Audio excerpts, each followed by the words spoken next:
Idealnya. Nah ini Mbak Inul, kalau dinas perkebunan dari kita meneriakan kata perkebunan, nanti teman-teman semua audiens berteriak Jaya Jaya Jaya. Bisa ya? Bisa nggak? Jadi ini ada yel-yel dari dinas perkebunan ya, audiens ya. Jadi kalau misalnya Mas Oji bilang perkebunan, teman-teman semua bilang Jaya Jaya Jaya. Iya. Jangan lupa tangannya dikepal ya, Jaya Jaya Jaya, gitu ya. Boleh kita coba dulu kali ya Mbak Inul ya. Baik Mas Oji, kita coba. Iya. Perkebunan. Jaya. Gimana kalau misalnya para audiens berdiri dari posisi berdiri? Ya semua. Ya, yang di sebelah Untuk sana, audiens yang ada di sebelah kiri, atau sebelah kiri juga bisa bagian berdiri. sebelah kiri panggung teman-teman Unmul. Kita akan melakukan yel-yel dinas perkebunan. Kelihatan ya di sana, boleh berdiri. Kita sama-sama. Perkebunan Jaya, Jaya Jaya. Oke, tepuk Kita tangan. semua. Silakan Bapak Ibu. Silakan duduk kembali Bapak Ibu. Baik Mas Oji, sebelum mulai acara ini kita akan memperkenalkan para narasumber kita terlebih. Oh ya Mas Oji, kata orang tak kenal maka tak sayang. Betul apa betul? Betul, ya. Saya kurang dengar ini. Betul atau betul? Betul Mas Oji. Baik. Iya, dan juga Mbak Inul, nanti setelah penyampaian materi dan paparan dari para narasumber, kita ada sesi tanya jawab. Dan buat teman-teman nanti yang mau bertanya, pertanyaannya juga oke, berbobot dan mantep banget. Ini dia, di depan kita sudah banyak door prize yang akan langsung dibagikan untuk teman-teman semuanya. Jadi siapkan pertanyaan terbaik para audiens ya. Oke, tanpa berlama-lama lagi langsung saja kita berkenalan dulu dengan Bapak Ibu kita yang sudah ada di depan ini. Baik, yang pertama kepada Bapak Surono, beliau adalah Sekretaris Dinas Perkebunan Provinsi Kalimantan Timur. Tepuk tangannya boleh. Tepuk tangan yang meriah dong. Ya, selanjutnya kita sudah hadirkan juga Ibu Asmirilda. Beliau merupakan Kepala Bidang Perkebunan Berkelanjutan. Selanjutnya ada Bapak Taufik Rahman yang akrab disapa dengan Acilikan. Beliau adalah Kepala Bidang Usaha sekaligus menjabat sebagai PLT Bidang Pengolahan dan Pemasaran Hasil Perkebunan. Iya, dan selanjutnya juga nih Mbak Inul, ada Ibu Marinda Asih Ramadhania atau yang akrab disapa Ibu Winda ya. Beliau merupakan pejabat fungsional pada bidang pengolahan dan pemasaran. Baik, selanjutnya Ibu Roro Juraidah. Beliau adalah Kepala Bidang Pengembangan Komoditi. Tepuk tangan yang pria mana? Wah, banyak supporternya ternyata ya. Ya, selain bidang-bidang tadi ini teman-teman, di Dinas Perkebunan juga ada UPTD, yang mana ini sudah kita hadirkan. Ada UPTD P2TP, ada Pak Novandi atau yang akrab disapa dengan Bung Nova dari UPTD Pengembangan dan Perlindungan Tanaman Perkebunan. Ya, selanjutnya dari UPTD PBP, Bapak Buhairi. Beliau adalah pejabat fungsional pada UPTD Pengawasan Benih Perkebunan. Oke, ternyata banyak supporternya juga ya. Supportnya Pak Buhairi. Iya, dan yang terakhir ada UPTD PBTP atau Produsen Benih Tanaman Perkebunan. Ada Bapak Mahfud Kafi. Tepuk tangannya, oke. Iya. Bapak Ibu hadirin, teman-teman, adik-adik semua, para generasi milenial ya, untuk diketahui bersama bahwa alur dari sektor perkebunan ini dapat dijabarkan ke dalam proses hulu dan juga hilir. Keterlibatan Dinas Perkebunan dalam proses hulu ini dapat dijumpai pada bidang-bidang yang memiliki isu strategis, diantaranya mengenai regenerasi sumber daya manusia, kemudian produktivitas kebun rakyat, yang ini dipengaruhi oleh faktor-faktor yang dapat meningkatkan produktivitas dan menurunkan produktivitas. Nah, ini nanti kita akan bahas bersama di sini, Mbak Eno. Baik, selain itu Mas Oji, keterlibatan Dinas Perkebunan Provinsi Kalimantan Timur dalam proses hilirnya pun dapat dijumpai pada bidang-bidang yang terlibat langsung.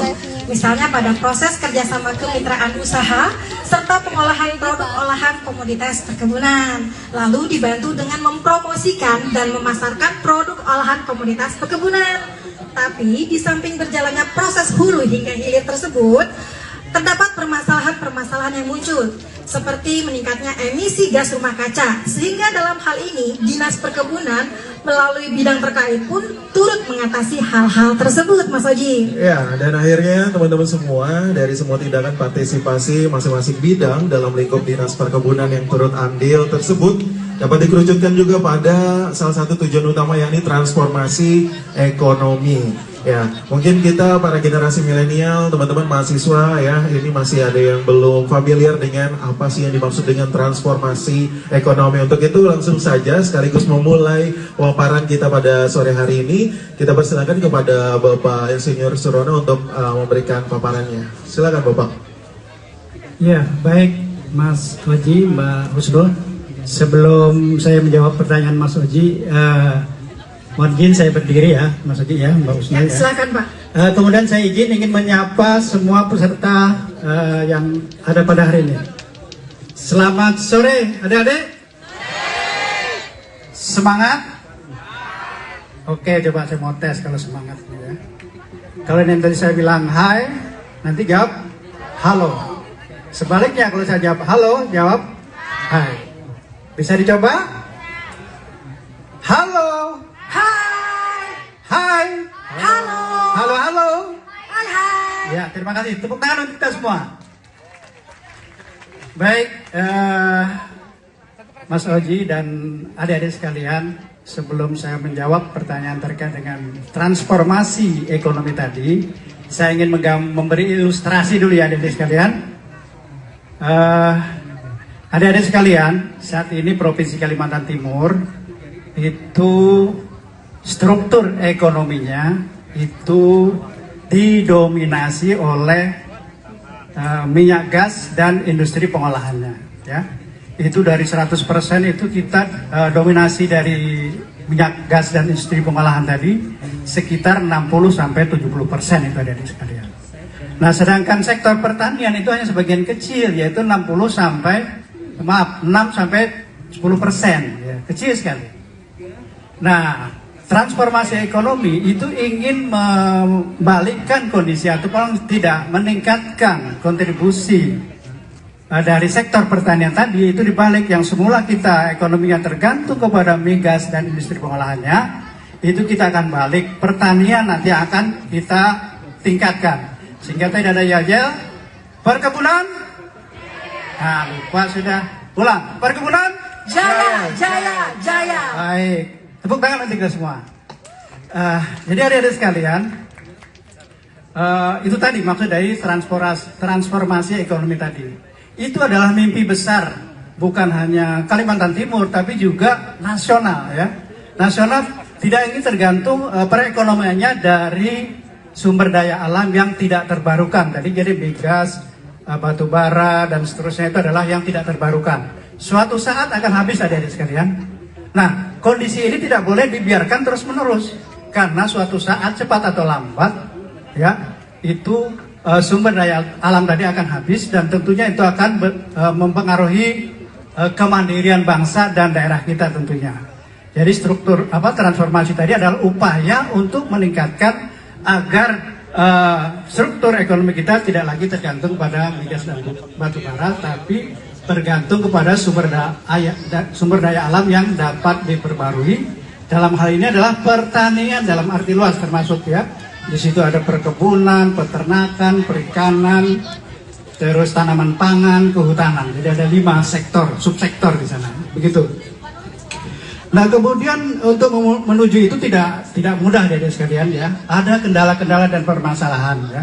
Ibarat suatu proses input ya, dari input kemudian proses dan output itu ada kendala-kendala tersendiri di situ ya. Untuk input itu harus di sana ada bibit, ada pupuk ya. Di sana juga harus bibitnya harus yang benihnya harus yang unggul ya. Pupuknya harus continue. Itu dari sisi input. Kemudian dari sisi proses, di sana lahannya harus juga clear and clean ya. Kemudian tidak ada konflik ya, semacam itu. Kemudian prosesnya juga harus sudah mekanisasi, tidak lagi manual, mencampur pakai manual, tapi harus menggunakan hand tractor misalnya semacam itu. Kemudian dari sisi outputnya, adik-adik ya, itu juga kita harus mengikuti perkembangan zaman. Ya, di sana ada output tekan dengan pasca panennya. Ya, proses panennya adik-adik sekalian. itu harus menggunakan teknologi yang up to date, kemudian bukan hanya turunan pertama, tapi mungkin ada turunan kedua, turunan ketiga, dan seterusnya, sehingga itu memberi nilai tambah bagi para petani, pekebun tentunya. Nah, kemudian selain itu pengolahannya juga dari sisi pemasaran, ya. Dari sisi pemasaran itu juga harus kita upayakan, ya. Kita tidak hanya memproduksi, tapi bagaimana produksi yang kita sudah hasilkan itu bisa dipasarkan atau dijual. Dalam gilirannya nanti akan memberi manfaat bagi petani itu sendiri. Itu tadi dari gambaran input, proses, dan output adik-adik sekalian, ya. Kemudian kalau kita istilahkan dengan software, hardware, dan brandware, ya. Untuk dari sisi software itu kebijakan juga harus mendukung adik-adik sekalian, ya. Dan alhamdulillah untuk dukungan kebijakan terkait dengan transformasi ekonomi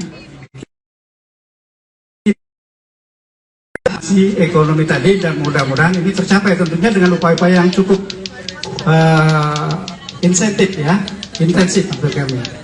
Itu dari sisi software sebagai contoh, ya. Kemudian hardware, ya, hardware, kita juga harus menggunakan mekanisasi teknologi yang terbaru, terupdate, sehingga kita mampu bersaing di pasar internasional, nasional dan internasional. Itu, ya.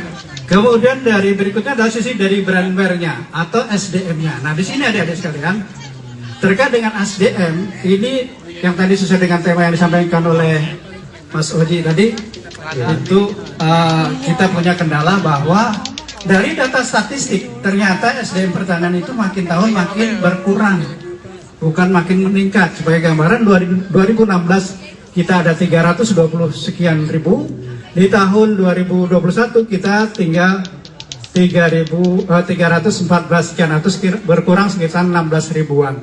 Dan ini harus menjadi upaya dan pemikiran bersama. Nah, nanti mohon dari kami ada sumbangan pemikiran dari adik-adik sekalian. Mungkin begitu untuk pembuka diskusi. Kami kembalikan ke Mas Oji selaku MC. Ya. Terima kasih. Baik, terima kasih Pak Surono. Jadi tadi ya teman-teman, kita sudah ada sedikit gambaran mengenai transformasi ekonomi yang ada kaitannya dengan Dinas Perkebunan juga. Nah, di Dinas Perkebunan ini prosesnya itu berawal dari proses hulu, yang mana ini berkaitan dengan produktivitas perkebunan rakyat nih teman-teman. Untuk itu yang lebih memahami mengenai produktivitas ini sudah kami hadirkan juga Ibu Roro, ya, akan memberikan penjelasan untuk teman-teman semua. Tadi Ibu Roro, kami persilakan. Terima kasih Mas Oji dan Mbak Inul atas kesempatannya. Assalamualaikum warahmatullahi wabarakatuh. Waalaikumsalam warahmatullahi wabarakatuh. Selamat sore dan salam sejahtera bagi kita semua. Semangat pagi. Terima kasih.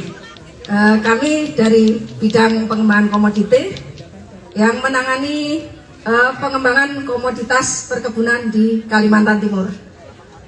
Perkebunan di Kalimantan Timur merupakan leading sektor dalam sektor pertanian dalam arti luas di Provinsi Kalimantan Timur, memberikan kontribusi yang cukup besar dalam meningkatkan pendapatan dan kesejahteraan masyarakat. Luas areal perkebunan di Provinsi Kalimantan Timur saat ini telah mencapai 1,5 juta hektar dan didominasi oleh perkebunan sawit, yaitu mencapai 89% dari luas perkebunan di Kalimantan Timur. Adapun pola pengembangan yang kita kembangkan di Kalimantan Timur yaitu melalui pola perkebunan besar swasta, perkebunan besar negara, dan perkebunan besar rakyat. Ada 5 komoditas perkebunan yang kita kembangkan, komoditas unggulan, yaitu kelapa sawit, karet, kakao, lada, dan kelapa. Mudah-mudahan adik-adik dan Bapak Ibu semua sudah mengenal semua komoditas unggulan perkebunan di Kalimantan Timur ini. Lokasi pengembangan komoditas unggulan perkebunan di Kalimantan Timur telah ditetapkan melalui master plan pengembangan kawasan komoditas perkebunan, yaitu untuk kelapa sawit berada di Kabupaten Pasir, Kutai Kartanegara, Kutai Timur, dan Panajam Pasir Utara. Sedangkan untuk karet berada di Kabupaten Kutai Kartanegara dan Kutai Barat, untuk lada di Kukar, Penajam Pasir Utara, dan Bero, kakao di Bero dan Kutai Timur, kelapa di Kutai Kartanegara dan Bero. Saat ini produktivitas perkebunan rakyat belum dapat dicapai secara optimal, masih rendah. Nah, ini disebabkan oleh sebagian masih menggunakan bibit yang tidak unggul dan kurangnya pemeliharaan tanaman, antara lain disebabkan oleh kurangnya pemupukan, belum memahami teknis pemeliharaan tanaman seperti pemangkasan, pengendalian OPT, dan lain sebagainya. Dalam rangka mengupayakan peningkatan produktivitas perkebunan rakyat di Kalimantan Timur, bidang pengembangan Dinas Perkebunan Provinsi Kalimantan Timur melaksanakan program penyediaan dan pengembangan sarana pertanian, antara lain intensifikasi, rehabilitasi, dan peremajaan tanaman komoditas perkebunan, khususnya untuk komoditas unggulan. Di samping itu juga melaksanakan program penyuluhan pertanian untuk meningkatkan kapasitas kelembagaan SDM bagi petugas dan petani. Demikian beberapa program yang bisa kami sampaikan. Nanti kalau ada yang ingin ditanyakan, kami persilakan. Demikian, Assalamualaikum warahmatullahi wabarakatuh.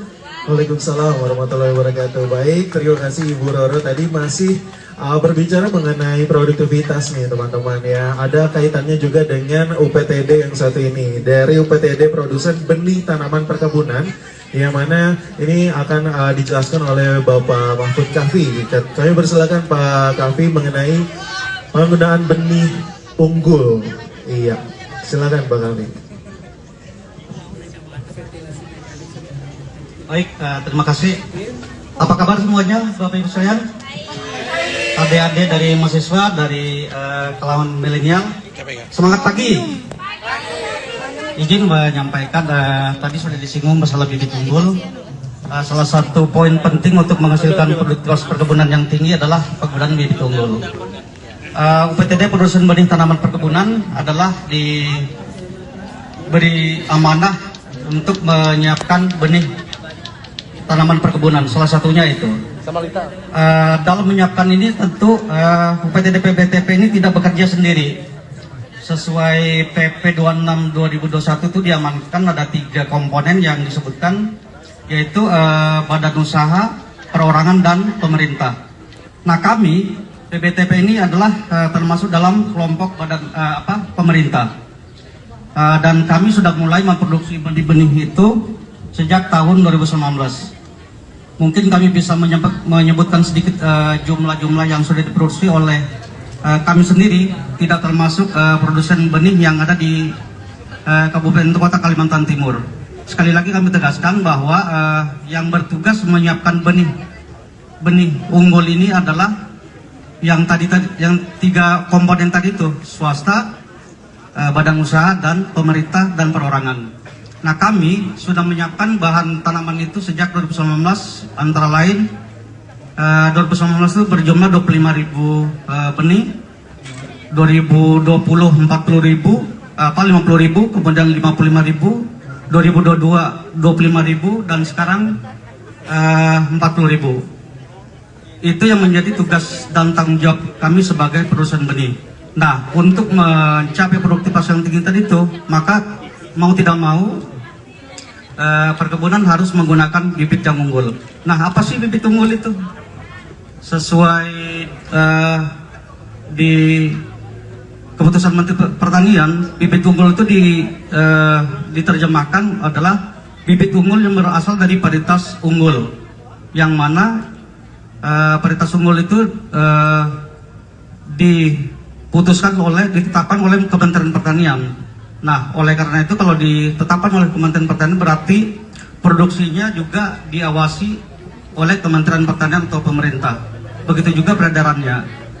Nah, sehingga untuk mengetahui bibit itu unggul apa tidak itu bisa dicek di Dinas Perkebunan atau di webnya Dinas Perkebunan. Tinggal kita mencari paritas. Misalnya ya, kita mencari bibit unggul kelapa sawit dari PPKS. Kita klik aja paritas unggul PPKS, itu langsung muncul. Nah, itulah kita mengetahui bahwa itu bibit 100% pasti unggul karena sudah diputuskan oleh Kementerian Pertanian. Tinggal nanti di lapangan harus ditingkatkan pengawasannya. Nah, dalam hal pengawasan ini tentu rekan kami di UPTD yang lainnya yang akan melaksanakan tugas itu. Itu mungkin informasi singkat yang bisa kami sampaikan. Kurang lebihnya mohon maaf. Assalamualaikum warahmatullahi wabarakatuh. Waalaikumsalam warahmatullahi wabarakatuh. Terima kasih Pak Kavi. Tadi kita sudah dengarkan mengenai bibit atau benih unggul teman-teman. Tapi ternyata benih ini sendiri ada yang namanya benih ilegal. Sudah ada yang pernah dengar nggak benih ilegal? Oh sudah. Nah ini kita akan dengarkan lagi nih lebih lengkapnya lagi mengenai benih ilegal. Sudah kita hadirkan dari UPTD PBP Pengawasan Benih Perkebunan Pak Buhairi dan Pak Hendro. Silakan Pak. Selamat sore teman-teman milenial. Assalamualaikum warahmatullahi wabarakatuh.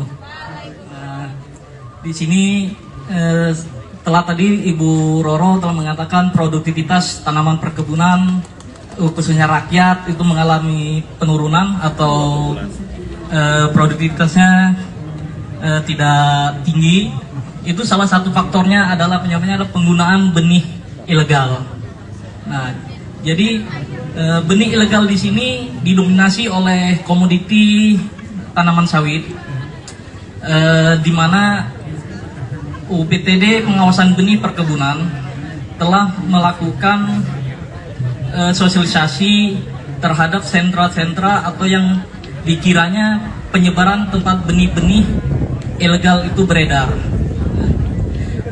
Salah satunya kita bekerja sama dengan Korwas Polda Kaltim beserta teman-teman petugas dari kabupaten kota, laporan dari masyarakat serta PBT itu melaksanakan yang namanya penanganan benih ilegal, di mana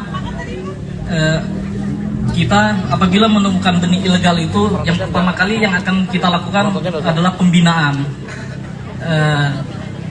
Pembinaan ini kita perlu lakukan apabila para petani atau penjual ini tadi tidak mengetahui bahwa benih tanaman perkebunan itu tidak sembarang untuk dijual atau diedarkan. Nah, kalau memang masih dalam tanda kutip mucil, nah di sini teman-teman Korwas akan melakukan tindakan pidana. Mereka akan turun ke lapangan untuk menindak. Nah, langkah-langkah yang diambil oleh Dinas Perkebunan melalui UPTD Pengawasan Benih Perkebunan adalah melakukan sosialisasi terhadap peraturan benih perkebunan di kelompok-kelompok tani atau masyarakat pekebun. Nah, itu dalam rangka kita mendukung agar produktivitas tanaman perkebunan terus meningkat. Karena betul yang dikatakan Pak Kavi bahwa benih unggul itu harus menjadi benih yang beredar di masyarakat, bukan benih ilegal. Mungkin itu yang bisa saya sampaikan. Wassalamualaikum warahmatullahi wabarakatuh. Waalaikumsalam warahmatullahi wabarakatuh. Terima kasih Pak Buhairi ya. Masih ada kaitannya dengan penurunan produktivitas teman-teman. Selanjutnya kita akan persilahkan Bung Nova untuk menjelaskan salah satu atau beberapa faktor dari penurunan produktivitas. Ada apa tuh Bung Nova di sana? Assalamualaikum warahmatullahi wabarakatuh. Hai. Halo. Halo. Hai. Hai hai halo. Kurang nyaring. Hai. Halo. Oke. Saya mewakili dari UPTD Pengembangan Perlindungan Tanaman Perkebunan ingin menjelaskan bahwa penurunan produktivitas perkebunan salah satunya dikarenakan oleh hama dan penyakit. Nah, tentunya adik-adik sekalian sudah tahu hama penyakit yang menyerang pada tanaman perkebunan. Ada yang tahu? Nggak tahu ya? Tadi mohon disimak, nanti ada kuis, ada door prize-nya. Semoga nanti bisa menjawab ya. Jadi untuk perkebunan sendiri, kita mengenal lahan sawit yang sangat luas. Sekitar 89% lahan perkebunan Kaltim didominasi oleh sawit. Nah, sawit sendiri itu mempunyai hama dan penyakit penting. Untuk hamanya, kita tahu ada kumbang tanduk. Jadi kumbang tanduk ini, walaupun kecil, tapi ternyata dia kecil-kecil cabai rawit. Karena apa? Dari kumbang tanduk sendiri bisa menyebabkan munculnya penyakit. Dari gigitan kumbang tanduk tadi menyebabkan luka, nanti akan masuk penyakit lain yang menyertai. Jadi kalau untuk tanaman kelapa sawit, hama utamanya adalah kumbang tanduk. Untuk penyakitnya sendiri adalah Ganoderma, ya, itu untuk tanaman kelapa sawit. Sementara untuk tanaman lada, itu didominasi oleh penyakit penting adalah busuk pangkal batang. Nah, busuk pangkal batang itu menjadi momok yang sangat menakutkan bagi pekebun, karena hampir rata-rata serangan busuk pangkal batang ini sangat berbahaya dan bisa menyebabkan kematian untuk tanaman lada. Kemudian untuk tanaman karet sendiri, nah ini yang sedang viral, ya, viral di Kalimantan Timur dan Indonesia. Kita kenal adanya gugur daun atau bahasa latinnya adalah Pestaloptiopsis. Nah, penyakit ini adalah penyakit yang menggugurkan daunnya. Jadi baik tanaman muda dan tanaman tua akan menggugurkan, merontokkan daunnya di luar musim. Biasanya tanaman karet memang akan menggugurkan daunnya sendiri. Tapi dengan adanya penyakit Pestaloptiopsis ini, dia gugur bukan pada waktunya. Jadi tidak mengenal lagi dalam setahun mungkin satu kali gugur daun. Ini karena penyakit ini bisa terjadi sepanjang bulan. Nah, penyakit ini juga sangat penting. Penyebarannya juga sangat luas saat ini. Jadi untuk tanaman karet yang sangat berbahaya untuk penyakitnya adalah Pestaloptiopsis dan jamur akar putih. Ya, jamur akar putih juga menjadi momok buat tanaman karet. Dan untuk tanaman-tanaman lain juga tidak kalah penting dengan penyakit-penyakit utama pada tanaman-tanaman perkebunan. Tapi dari yang sudah saya paparkan tadi, itulah penyakit utama yang saat ini terjadi atau dialami di Kalimantan Timur di 10 kabupaten kota. Mungkin itu dari saya, kurang lebihnya mohon maaf. Wabillahi taufiq wal hidayah. Wassalamualaikum warahmatullahi wabarakatuh. Waalaikumsalam warahmatullahi wabarakatuh. Terima kasih Bung Nova ya. Nah, itu tadi teman-teman sebagian pemaparan dari para narasumber kita sudah mulai dicatat ya, siapa tahu yang mau ditanyakan ya. Tapi tunggu dulu, kita belum buka sesi pertanyaan, kita akan lanjutkan dulu sesi pemaparannya. Ini kita memasuki pada sesi proses hilir dari sektor subsektor perkebunan. Nah, di sini sudah hadir Bapak Taufik Rahman atau Acil Ikam. Nih buat teman-teman semua jadi lebih tahu ya, Bapak ini lebih akrab disapa Acil Ikam. Nah, ini beliau akan membahas mengenai konflik-konflik yang terjadi di sektor perkebunan. Silahkan Bapak Taufik atau Acil Ikam. Bismillahirrahmanirrahim. Assalamualaikum warahmatullahi wabarakatuh. Perkebunan jaya, jaya, jaya. Kurang semangat. Sekali lagi ya. Perkebunan jaya, jaya, jaya. Terima kasih. Tadi adik-adik semua sudah mendengar, MC sudah menyebutkan nama saya. Saya minta ingatannya. Siapa sebutkan nama saya dan panggilan saya kasih hadiah. Angkat tangan. Kasih mic. Ya. Yang pakai sweater hitam, mic-nya mana? Sebentar. Saya carikan hadiahnya dulu ya. Nah, mantap nih, langsung didapat ya. Sebutkan. Nama Bapak adalah Pak Taufik dan disebut Taufik Hidayat. Salah. Itu yang di belakang. Nama lengkap saya dan nama panggilan saya. Nama Bapak Taufikur Rahman, panggilannya Acil Ikam. Ya. Terima kasih. Oke, langsung dapat nih. Selamat ya, selamat. Makasih Dek, itulah saking terkenalnya Acil Ikam ini bingung saya hubungan antara Taufik dengan Acil Ikam itu apa gitu loh. Jadi baiklah Bapak Ibu sekalian, adik-adik ya, atau yang terhormat semua pengunjung pameran Pekan Rakyat Kalimantan Timur. Nama saya Taufikur Rahman, lebih akrab Acil Ikam. Kalau Bapak Ibu panggil saya di kantor dari Taufik gak ada yang kenal. Tapi kalau Acil Ikam, insya Allah 75% orang Samarinda kenal saya. Pamer sedikit gak apa-apa kan. Baik Bapak Ibu sekalian, saya Dinas Perkebunan sebagai Kepala Bidang Usaha dan PLT Kepala Bidang Pengolahan. Pada hari ini saya akan menyampaikan tupoksi saya di bidang usaha. Nanti di bidang pengolahan ada asisten pribadi saya, Mbak Winda, yang akan menyampaikannya, berbagi tugas. Baik Bapak Ibu sekalian, di Kalimantan Timur itu saking seksinya perkebunan, itu banyak sekali investor yang tertarik untuk menanamkan berinvestasi di Kalimantan Timur. Buktinya adalah sampai dengan tahun Desember 2022 kemarin terdapat 303 perusahaan perkebunan yang terdiri dari yang sudah memperoleh izin usaha perkebunan itu sekitar 308 dengan luas izin usaha perkebunan sekitar 2,3 juta hektar, dan kemudian telah memiliki hak guna usaha itu seluas 1,2 juta hektar. Untuk pembangunan perkebunan sendiri itu harus berada di pola ruang perkebunan sesuai dengan peruntukannya. Sesuai RT/RW kita, yaitu RT/RW 1 2016 itu peruntukan perkebunan seluas 3,2 juta hektar. Artinya apa? Pembangunan perkebunan itu wajib dilaksanakan di pola ruang perkebunan. Haram hukumnya di luar itu semua.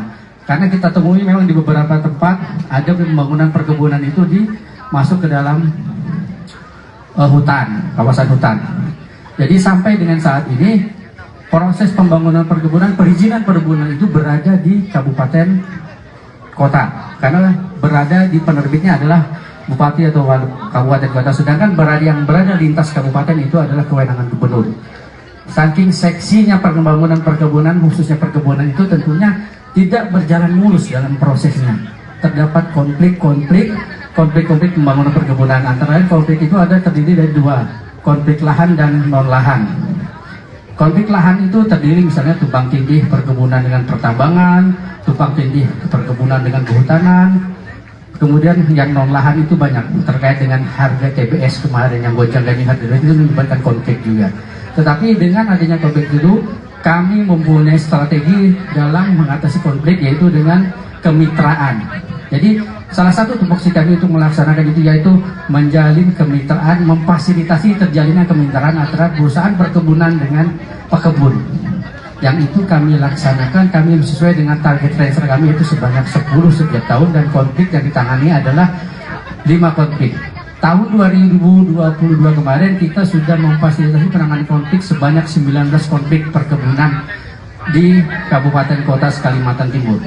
Dari kasus konflik di tahun 2022 itu sebanyak 52. Saking banyaknya konflik perkebunan itu, beberapa permasalahan kendalanya adalah kita kekurangan SDM terkait penanganan konflik, yaitu yang bersertifikat sebagai mediator. Jadi mungkin itu aja sekilas yang kami sampaikan terkait isu yang memang sangat menarik saat ini adalah konflik perkebunan. Terima kasih adik-adik. Perkebunan. Assalamualaikum warahmatullahi wabarakatuh. Waalaikumsalam. Sekali lagi bilang, kalau saya bilang Taufik Acil Ikam, oke? Taufik Acil Ikam. Terima kasih. Punya jargon sendiri ya.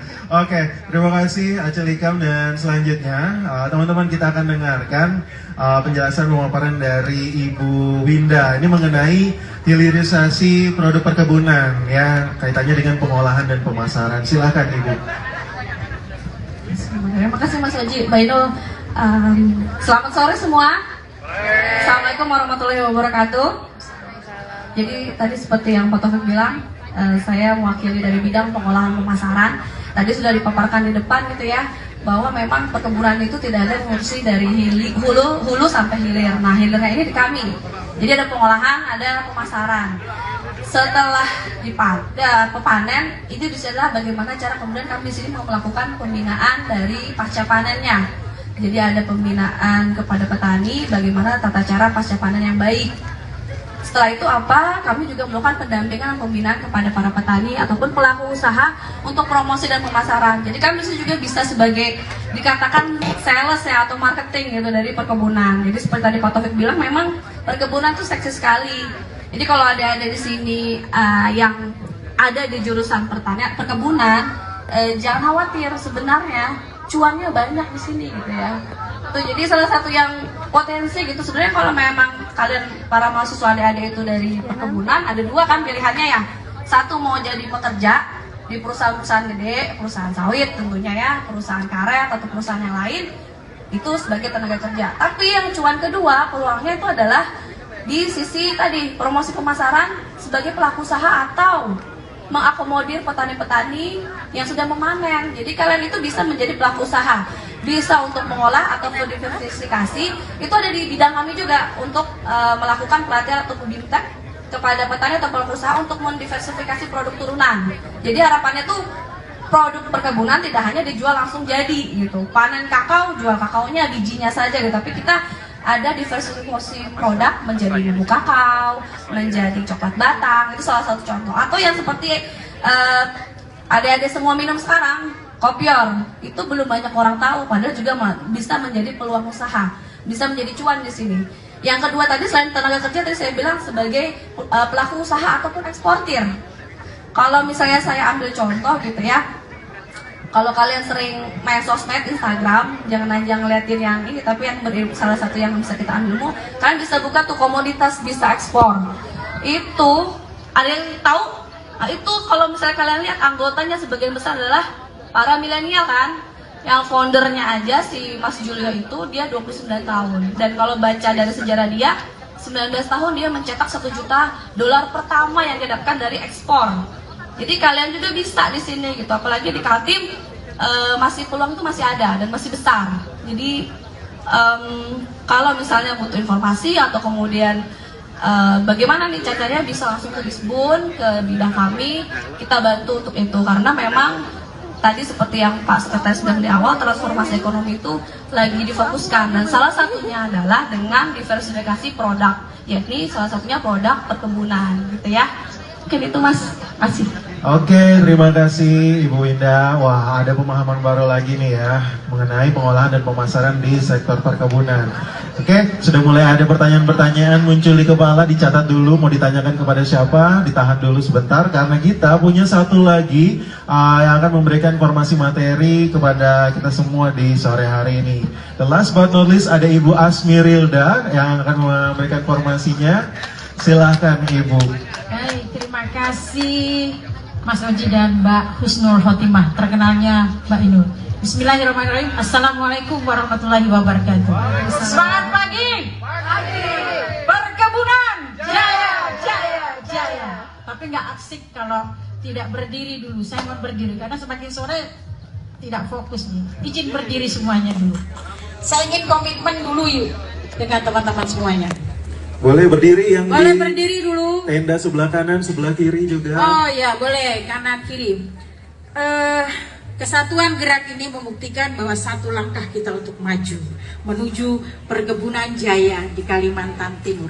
Kalau saya angkat tangan kanan, tepuknya 1. Kanan, dulu kanan ya. Kalau kiri, tepuknya 2. Oke, kanan 1. Kiri 2, karena tadi saya kesempatan yang terakhir nih Pak Sekdis, jadi punya waktu cukup banyak gitu. Oke, 3, 2, 1. Kurang kompak. Terus. Mana suaranya? Pada sejuta umat. Oke. Kiri.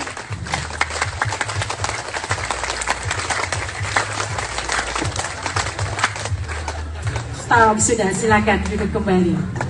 Artinya Bapak Ibu semua, adik-adik milian semuanya, bahwa perubahan itu yang abadi. Perubahan dari 1 menuju 2 itu tidak mudah. 2 ke 1 juga tidak mudah. Ternyata perubahan itulah yang abadi. Seperti yang terjadi di Dinas Perkebunan Provinsi Kalimantan Timur. Satu-satunya dinas yang memiliki bidang perkebunan berkelanjutan se-Indonesia Raya hanya ada di Kalimantan Timur.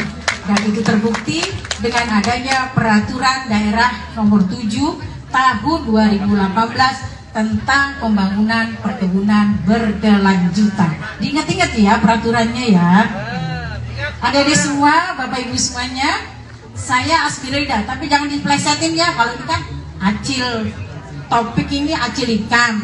Kalau Pak Surono itu sebetulnya kadang-kadang Pak No, di Bapeda itu panggilnya Pak No, saya juga bingung. Tapi kalau saya jangan diplesetin jadi Esmeralda, itu artisnya dari Spanyol, Meksiko ya gitu. Baik Ibu Bapak sekalian, bidang kami perkebunan berkelanjutan tentu saja meliputi hulu dan hilir yang ada di Dinas Perkebunan ini. Nah, di sana kita ada tugas mulia bersama-sama seluruh masyarakat, baik pelaku usaha, baik masyarakat ataupun perusahaan besar dalam rangka membangun perkebunan berkelanjutan. Di sana tugas kita tentu saja pada saat ini lagi boomingnya adalah perdagangan karbon. Nah, itu dalam rangka penurunan emisi gas rumah kaca. Apa itu gerangan? Merupakan panas seperti hari ini. Kalau semakin hari, semakin waktu semakin panas dan perbedaan suhu antara malam dan siang hari kurang lebih sama, itu terjadi pemanasan global. Dan 13% sektor pertanian dalam arti luas memberikan kontribusi terhadap emisi tersebut, sehingga kita perlu melakukan penurunan emisi itu secara bersama-sama, komitmen bersama-sama. Apa upaya yang sudah kita lakukan? Dinas Perkebunan sudah melakukan perlindungan area dengan nilai konservasi tinggi atau yang dikenal ANKT. Ini sudah lengkap, regulasinya sudah lengkap, mulai Perda, Pergub sampai SK Gubernur dan SK Bupati.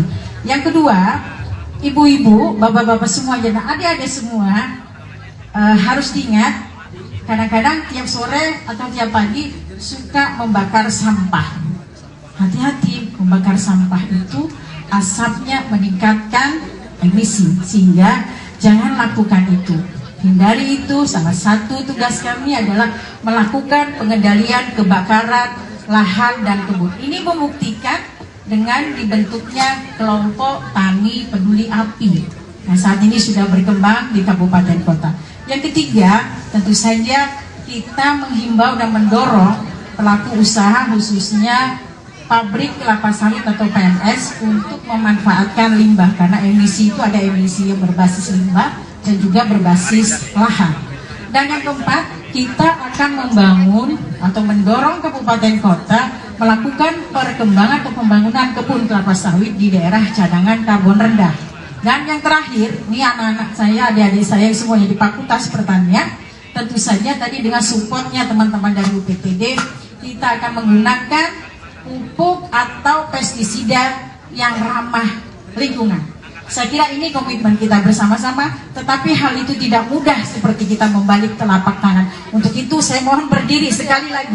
Berdiri sekali lagi, untuk Bapak Ibu semua, berdiri sekali lagi. Telentangkan tangannya. Telentangkan tangan kanan saja, tak usah dua-duanya mas, satu saja. Kalau ada yang bisa melakukan ini, akan diberi door prize ya mas ya? Ya boleh. Balik telapak tangannya tanpa merubah pergelangan tangannya. Tidak mudah kan? Tidak mudah seperti membalik telapak tangan. Balik telapak tangannya. Balik telapak tangannya, tapi tidak merubah pergelangan tangannya. Siapa yang bisa melakukannya untuk merubah? Siapa yang bisa? Kami kasih hadiah telapak tangan. Boleh dipilih dulu Ibu. Boleh dong, boleh dong. Siapa yang bisa? Ada bisa contoh, nggak boleh. Ayo Bunda, ada Bu Ujang di sini Pak, disaksikan saya nih Pak. Balik telapak tangan ya, tanpa merubah pergelangan tangannya. Langsung aja kita kasih door prize ya, yang bisa merubah. Yang bisa? Kalau tidak bisa nyerah ya. Oke, kita mulai. Oke, sudah siap? 1. Saksikan dulu, begini dulu. Oke, putih di depan ya. 1, 2, 3, 4, 5, 6. Tertutup tidak? Tuh. Luar biasa sekali. Tepuk tangan semuanya untuk kita semua.